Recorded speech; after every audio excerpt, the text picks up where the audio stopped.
Bonjour à tous et bienvenue pour cette nouvelle vidéo, donc le point sport, dans laquelle nous allons débriefer le match entre le PSG et le FC Nantes, une victoire 3-0 du Paris Saint-Germain. Donc avant que cette vidéo commence, n'hésitez pas à la partager, n'hésitez pas à la liker, à vous abonner, ça permet de soutenir la chaîne, c'est important pour moi et pour la développer. On peut donc passer au débrief. Alors, ce match avait très bien commencé pour le PSG.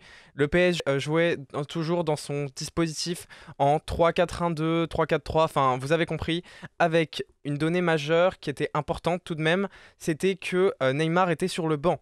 Oui, Neymar sur le banc, on avait Danilo en défense centrale, on avait aussi d'autres changements avec notamment Bernat qui était en défenseur gauche, et au milieu de terrain, on avait la traditionnelle charnière ou double pivot, Verratti, Vitinha.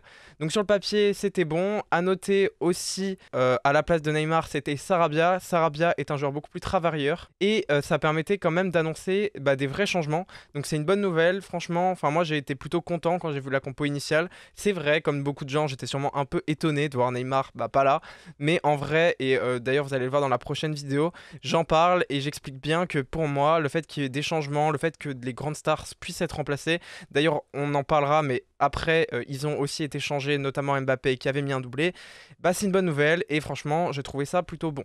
Donc le match commence plutôt bien d'ailleurs, très vite ça s'emballe, et à ce moment là on a Vitinha qui se prend un tacle, il y a carton rouge, et à ce moment là Vitinha, on se demande si vraiment le tacle était puissant, et est-ce qu'il y a faute, est-ce qu'il y a blessure, parce qu'on voit qu'il est blessé, mais on se demande si c'est vraiment le Nantais qui a fait faute.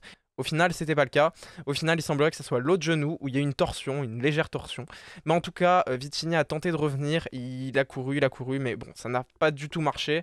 À ce moment-là, il faut déjà noter qu'il s'était pris un but, que Kylian Mbappé avait marqué grâce à une magnifique passe décisive de Messi, qui d'ailleurs plus tard va redonner une passe décisive à nouveau pour Kylian Mbappé qui va mettre son doublé. Donc c'est un très bon match. Très vite, qui se retrouve à 10. Nous, on perd Vitinha, c'est remplacé par Renato qui va avoir du mal à entrer en jeu. Mais c'est comme ça va quand même coulisser, ça va bien marcher. On sent que le PSG joue un peu plus doucement et ça va assez bien s'emballer, je trouve, ça va bien marcher. Donc mi-temps, après il y a la seconde période. La seconde période se passe plutôt calmement, plutôt bien. Il y a pas mal de changements qui sont faits. Donc à ce moment-là, en fait c'est ça qui est intéressant, c'est que Christophe Galtier avait laissé des remplaçants plutôt bons, hein. Il avait laissé du Sergio Ramos, il avait laissé du Neymar. Donc quand tu les fais entrer, les autres joueurs ils vont avoir du mal à critiquer ça. Et là, plusieurs joueurs, dont Verratti sort et il est remplacé, je crois, par Sergio Ramos avec une accolade. Et t'as Mbappé qui sort, qui est quand même mis un doublé. C'est compliqué de faire sortir ce genre de joueurs. Et à la place, t'as Neymar qui entre. Donc ça, c'est une bonne nouvelle. Il y a d'autres joueurs qui entrent, hein. Plus tard, il y aura Etiquité qui va rentrer. Il y a aussi Nuno Mendes qui entre à la place de Juan Bernat. Donc voilà, en gros, il fait tourner. Avant le match de la Juve, il veut éviter à tout prix les blessures. Il veut donner du rythme à tout le monde, que tout le monde commence à connaître son scénario, sa composition, et ça marche bien. En tout cas, je trouve que ça fonctionne bien. Le match a continué à tourner. On a vu que les joueurs, ils étaient concentrés, concernés. Il n'y a pas eu de but. Le FC Nantes a finalement très peu été dangereux. Il y a eu quelques actions, mais très légers. Alors on va me dire, oui, mais en même temps, il joue à 10. Donc c'est vrai qu'à 10, c'est quand même plus difficile. Mais tout de même, je tiens quand même à saluer la prestation du PSG qui a été très bonne, qui a été concentrée et dans la lignée du reste des prestations en Ligue 1. Bonne, correcte, il y a des buts et en tout cas c'est très très loin du niveau de l'année dernière, hein. C'est vraiment meilleur, il y a du fond de jeu, il y a de la vision, il y a de la construction, non c'est meilleur, vraiment, il n'y a rien à dire. Donc on peut passer au top et flop. Il y a plusieurs tops pour moi. Le premier évidemment c'est Mbappé, hein. Il met un doublé, il fait un excellent match, il est concerné, il fait bien les appels, et il est toujours clinique à la finition. Là franchement vraiment pas de déchets, très peu. Il était beaucoup plus collectif que dans les autres matchs. Est-ce que c'est lié au fait que Neymar n'était pas là? Je ne sais pas. Bon, en vrai, je ne pense pas.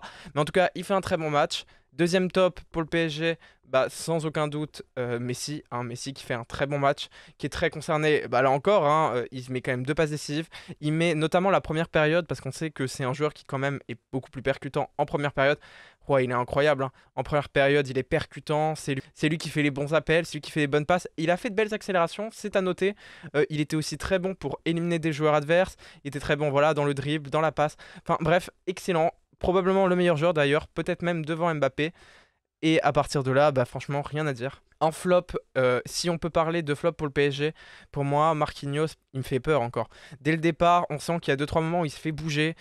C'est quand même un peu inquiétant selon moi, le fait de voir qu'il est aussi attentif. Il y a un moment où il y a une balle haute comme ça qui passe et il ne fait rien, il bouge pas, il met un peu la tête et encore il n'y arrive pas trop et il se fait bouger, il se fait dépasser et l'action ça fait une lucarne, enfin en tout cas ça essaye de toucher la lucarne, ça la rate hein, évidemment, mais quand même c'est inquiétant et bah oui c'est pas rassurant du tout.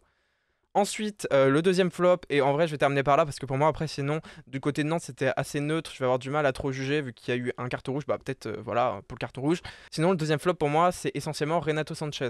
Renato Sanchez, pour moi il y a beaucoup de soucis, hein.